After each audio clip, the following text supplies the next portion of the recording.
நாம் இன்றைக்கி எந்த படத்தை பற்றின ரிவ்யூ பார்க்க போகிறோம் அப்படின்னு பார்த்தீங்கன்னா, தலைவர் தம்பி தலைமையில் அப்படிங்கிற படத்தை பற்றின ரிவ்யூ தான் பார்க்க போகிறோம். ஸோ ரிவ்யூக்குள்ள பார்க்கணும் நம்ம சேனல் சப்ஸ்கிரைப் பண்ணிங்க, அப்படி லைக் போட்டுங்க. இந்த படத்தோட கதை என்னென்னா, நம்ம ஜீவா ஊர் தலைவராக இருக்காப்புல. ஸோ அதே நேரத்தில் 2 குடும்பத்துக்கு ஊரில் இருக்க குடும்பத்துக்கு பிரச்சனை, பக்கத்து குடும்பம் தான், ஆனால் பிரச்சனையாக இருக்காங்க.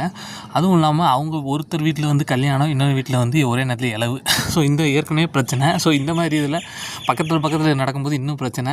ஊர் மக்களுக்குமே இதில் எதில் முதல்ல போகிறது அப்படிங்கிற ஒரு கன்ஃபியூஷன். ஸோ இந்த மாதிரி நிலமையில தான் இந்த பிரச்சனை ஜீவா கிட்ட வர, அவருக்கு எலெக்ஷன் வேறு வருது. ஸோ இப்போ அவர் எடுக்க போகிற முடிவு தான் அவருடைய தலையெழுத்து எலெக்ஷன் ரிசல்ட்டே மாற்றும் அப்படிங்கிற மாதிரி நிலமை. ஸோ இந்த மாதிரி பிரச்சனைக்குள்ளே மாட்டிக்கிட்டு கடைசி அவர் என்ன முடிவு எடுத்தார், என்ன நடந்துச்சு அப்படிங்கிறதான் கதை.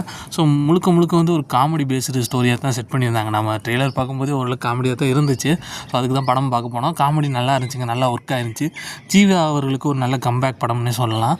ஸோ ஒரு நல்ல காமெடி படம் கண்டிப்பாக ட்ரை பண்ணி பாருங்கள். எவ்வளோ ரேட்டிங் கொடுக்கணும்னா 5க்கு ஒரு 3.3 கொடுக்கலாம்.